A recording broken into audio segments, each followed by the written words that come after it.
when parents say something to their child, the child always hears it, even though they won't admit it to you. And it's like a little seed going in, and that seed will bloom later when it needs to.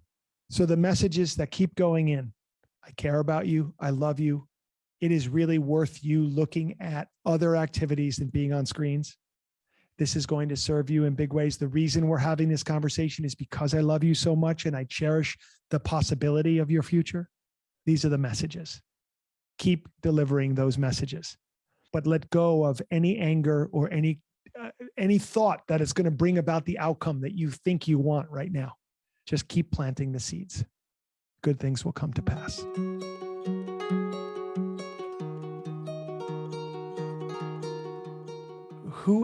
Who is the next brave and willing soul to bring an inquiry into the circle today? All right. I see Gabi. Thank you, Tommy, for facilitating this space for all of us. And well, I was listening at the beginning where you said, well, you were mentioning your definition of addiction, of any behavior we repeat despite its negative consequences. And then at some point you mentioned not to do those things again. And that on itself triggers me a little bit, because I do some things again that harm me and harm other people.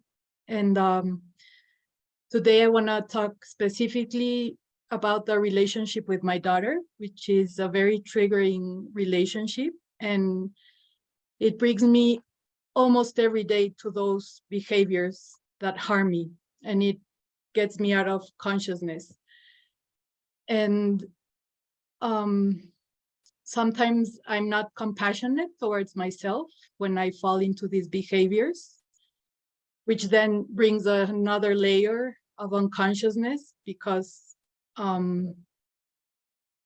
wanna be someone else than what I'm acting out. And so my question is how to be compassionate when we repeat those things again that are harming us, or me in this case. Gabi, thank you so much. I'm looking at this inquiry as an inquiry about relationships in general. And I'm looking at it, it has overtones of family, and then specifically this particular nature of a mother-daughter relationship. So we're going to look at all of these angles of this inquiry.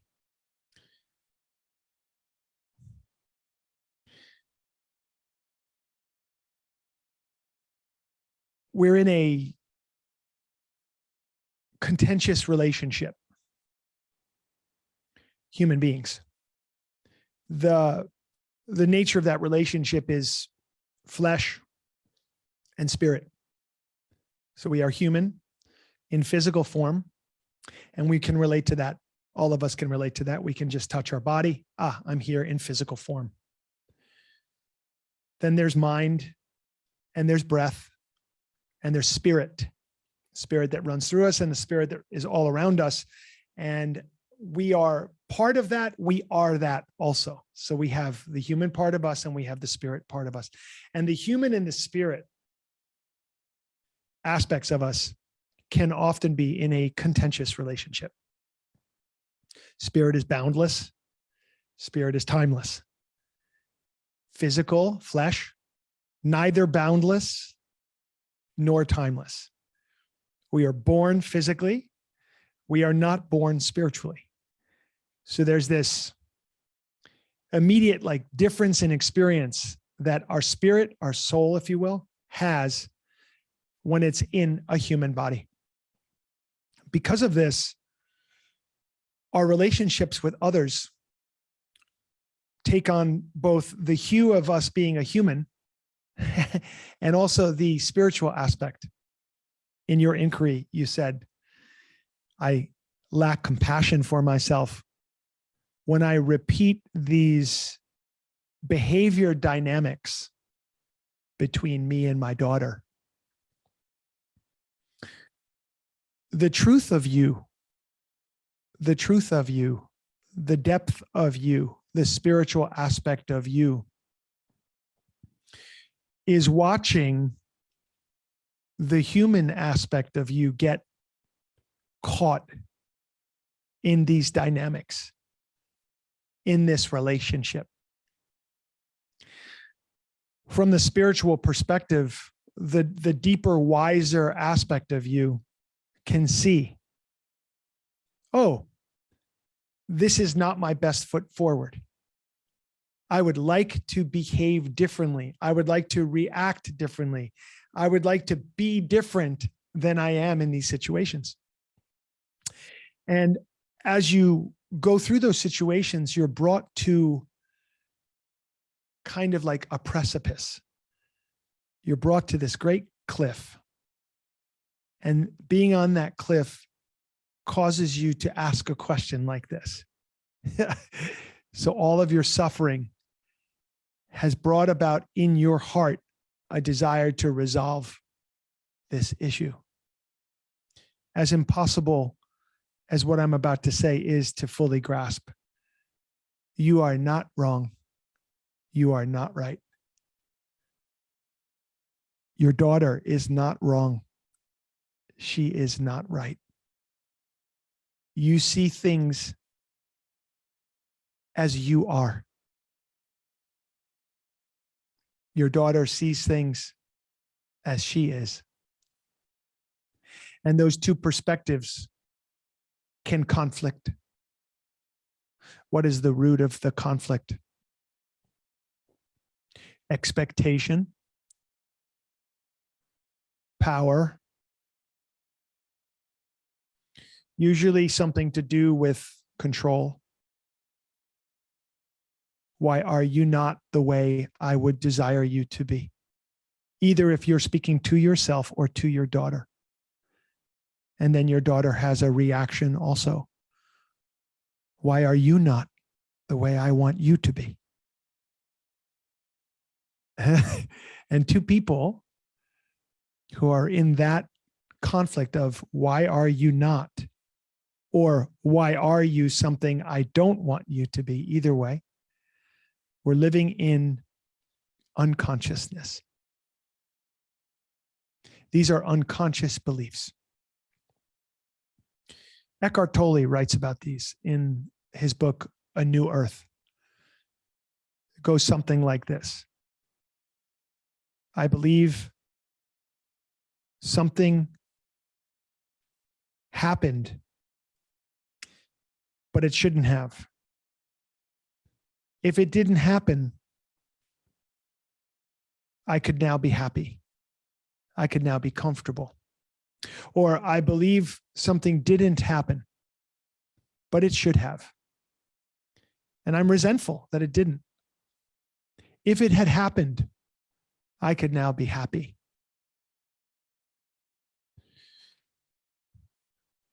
Underneath all of that is this idea that there's something wrong about the way things are.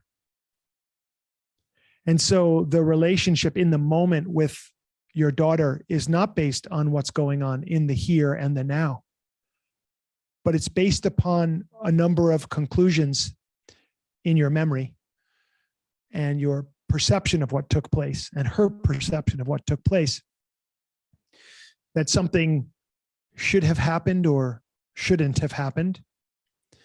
And if it had or hadn't happened, then we could now be in a better place. I could now be in a better place. But of course, these are unconscious beliefs because they're pulling us out of consciousness, out of presence in this moment, here and now. So what is at the root of the conflict between a mother and a daughter? That concept of expectation is so powerful. I expect you to be a certain way, do certain things, or not do certain things, or not to be a certain way.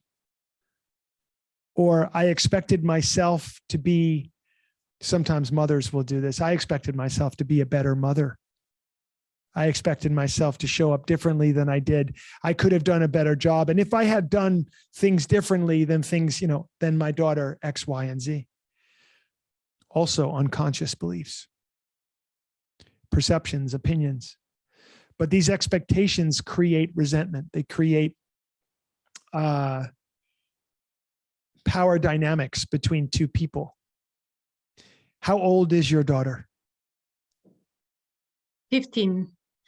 So you're dealing with that particular type of human being that could be labeled as a teenager who's going through changes, who is individuating herself from you, who is establishing herself as herself, separate from mommy, separate from the dynamic. What comes up for you, if you can bring a specific element of your challenge with her into this inquiry, I'd love to know what's happening. Give me an example.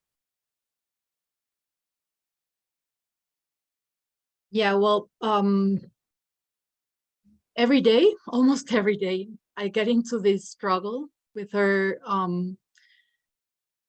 She has some habits, like being on technology or eating certain foods or doing certain things that from my perspective are harmful to her.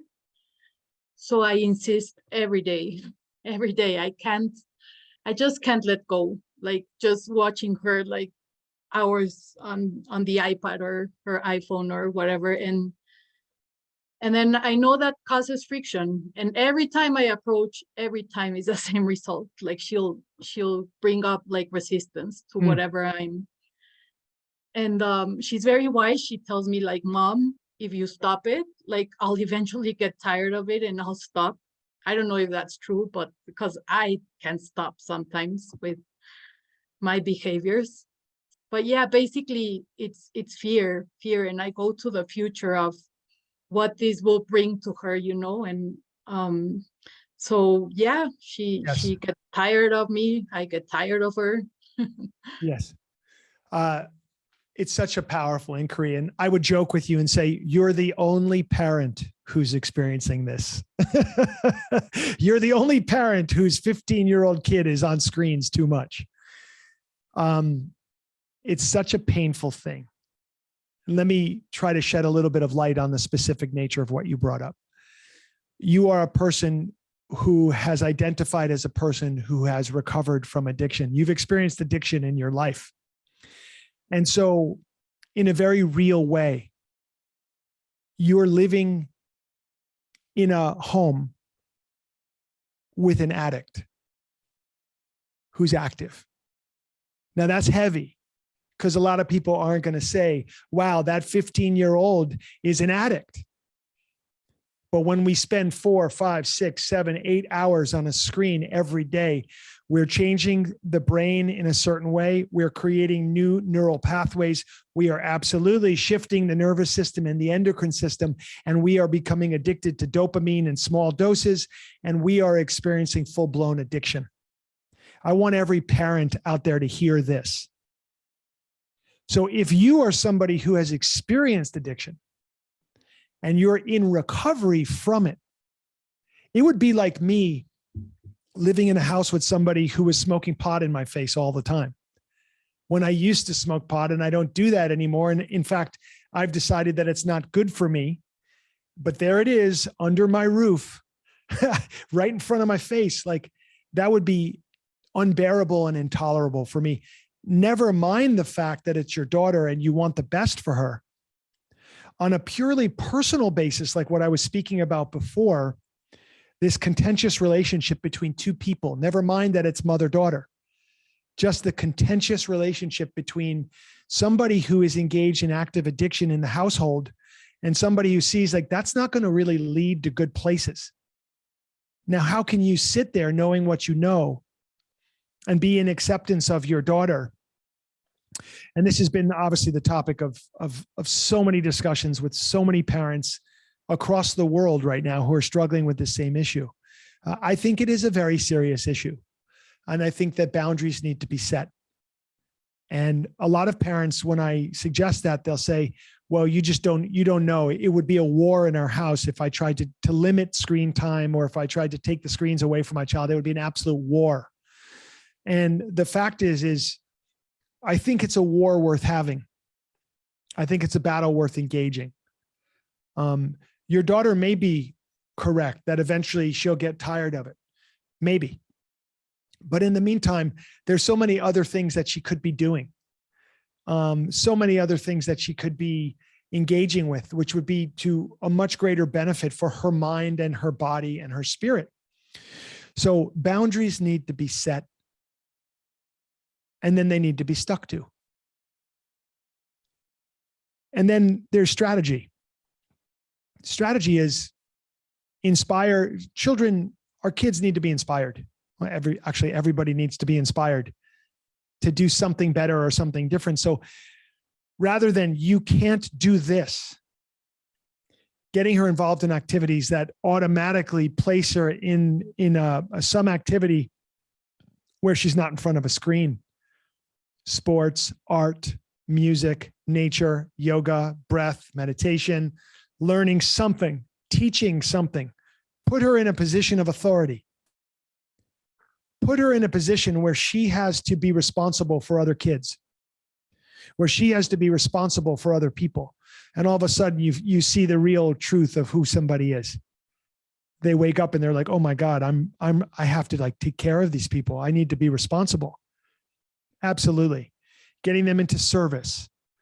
Service takes many forms, but I can name some of the obvious ones. Serving the elderly, feeding the homeless, and then just generally being in a serviceful mindset can start to move a person away from a screen into something which is a little bit more engaged in the world here, interpersonal. So there's a strategy about getting them inspired into other things. And I will also tell parents that it's not always your job to inspire them. Sometimes you have to have a third party come in. This is like a mentor or a coach or a teacher. Get them involved. So sometimes when it comes from the parent, the kid's like, no, no, no, no, and no. But if you get somebody to help them and guide them and inspire them, it doesn't have to be you. So that takes a little bit of letting go on the part of the parent. Like, okay, it might not be me. It might be somebody else doing some incredible thing that my child gets turned on to. Beautiful. Finally, there's this bringing it back to the personal and the spiritual, as we began with in this inquiry. For you, the question is,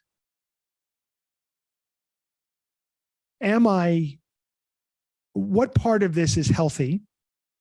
And I think there's a huge part of this that is very healthy on your part as a mother to want to guide your child towards more productive activities. And what part of this is me trying to control? And that's a very difficult thing for all parents to look at, because parents might also feel, well, my child is 15 and I need to control them and influence them to a certain extent. Well, yes, you're going to have influence on your kid. At the same time, getting engaged in that power dynamic of push, pull. You have to do this. No, I won't do this. That is not a good use of your time. Set the boundary. Have the battle. If you really feel so strongly about this and this particular issue, start to get her involved in other things. She's 15 years old. You still have some say in what happens, only for a few more years. But make sure that she understands that she's not being punished. There's no punishment here. I think about sending clients of mine to wilderness adventures or to retreats. You can send her to Tommy Rosen and Recovery 2.0. She could come on a yoga retreat with us and we'll put her through her paces. And obviously that's not necessarily joyful for every 15-year-old kid, but the idea is get her involved in something. And nature is often really the great medicine here. It's the greatest medicine. So for you, the inquiry personally is, how can I get out of the game of push and pull with my daughter? How can I not try to control? I don't want to punish her. I don't want her to feel like she's bad. I just want her to know the facts. Parents, when they're trying to get their kid to stop something, they always focus on the thing. So if it's cannabis, I need my kid to stop smoking pot. I'm scared of where it's going to lead to. In a way, it's no different than this inquiry. I need my kid to get their face away from the screen. I'm scared of where it's going to lead to. The purpose of this inquiry is not to find a way for your child to spend less time on a screen. The purpose of the inquiry is, how can I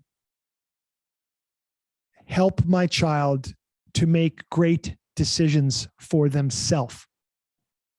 How can I help my child to self-reflect and self-correct? How can I help my child to feel loved, held, whole? How can I help them to have a sense of worth and to value their decisions? And yes, to point out as a parent, this is not a great decision. Here's why. And then letting it go. So it takes a little bit of strategy, quite a bit of patience, definitely some inspiration, and getting out of that game of push and pull and trying to control. Easier said than done. And yet, I know you and I know how heartfelt you are, and I'm sure your daughter is the same way. And so the communication is continuously, I care so much about you. And definitely, this is not the way. Let's look at some other possibilities. Here are the boundaries I want to set, not to punish you, not to control you. You've got freedom in the entire world here. We're just going to limit the amount of time you're going to be on these screens. And believe me, when you turn 18 years old, you can do what you want. In the meantime, let's explore some of the other possibilities, not because you're bad, but because this thing here is really messing with people's potential, really messing with people's mind, really messing with people's ability to focus, really messing with people's ability to concentrate, making it impossible to ever enter a meditative state. And if you don't have that in this life, it's going to be a tough time. It's just going to be a tough time. So tell me, Mama, what comes up for you as you hear me explore this inquiry? Yes, thank you for all your wise words, Tommy. Yeah, definitely it's the control that brings up the suffering for me.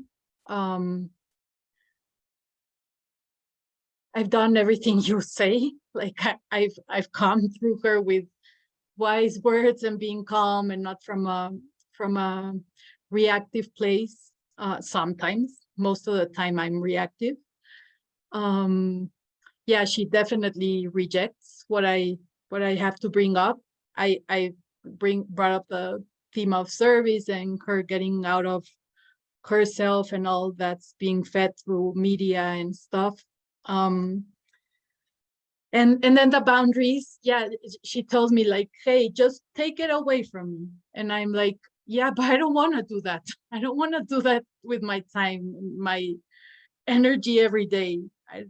I have other things to do, but I guess I'll have to.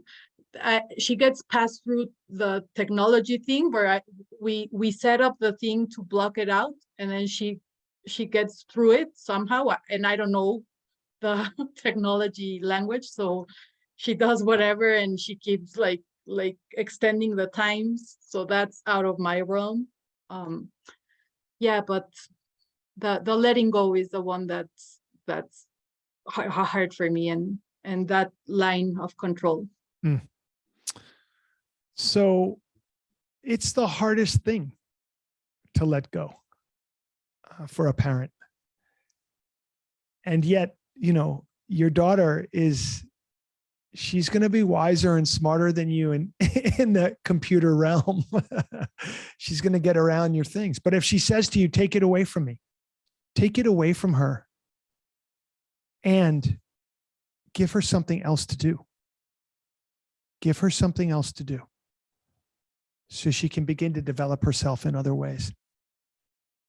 As for you in the letting go aspect of it and the control part of it, be kind to yourself. It's hard. And, letting go of control will just bring you to such a much greater possibility for peace in your own life. And at the bottom of all addiction is control. All of us, no matter the addiction. Every single one of us is trying to control some outcome, some feeling, some experience. So maybe this is the next layer for you as you go deeper and deeper into your recovery. And as a yoga teacher, does your daughter do yoga? I forgot to ask. No, of course not. She sees me doing it. And she rejects everything I do. Like, yeah. Yes. Well, the last thing I'll say on this point is really important. This is a moment in time. This is a moment in time. She'll be 20 before you know it. 30 before you know it. She has her own destiny also. Parents need to know that when they say something to their child, they hear it. They won't tell you. They won't recognize it.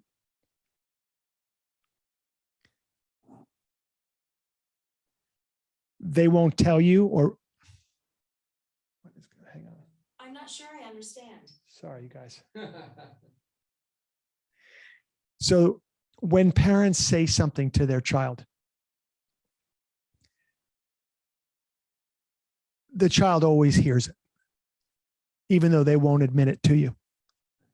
And it's like a little seed going in.